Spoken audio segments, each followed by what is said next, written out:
Nako, parang ulan-ulan pa rin Binabantayan ngayon ng Weather Bureau na Pag-asa ang 3 low pressure area sa labas ng Philippine Area of Responsibility.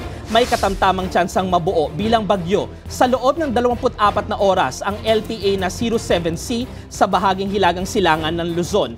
Habang may mataas na potensyal naman na maging bagyo ang LPA na 07D na nasa karagatang Pasipiko. Samantala, nananatili pa rin sa labas ng PAR ang remnant ng dating tropical depression na Danas.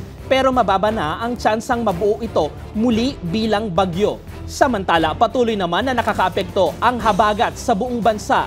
Asahan ang panakanakang pag-ulan sa Zamboanga Peninsula dahil sa habagat at posible ang flash floods at landslide. Dulot ng katamtaman hanggang malakas na ulan. Habang maulat na may kalat-kalat na pag-ulan, pagkulog at pagkidlat naman ang mararanasan sa Metro Manila, Visayas, Mindanao, Batanes, Babuyan Islands, Zambales, Bataan, Cavite, Batangas, Occidental Mindoro at Palawan. Maulap hanggang bahagyang maulap na may ulan sa natitirang bahagi ng Luzon. Kaya naman po, ingat-ingat po mga ka-A to Z.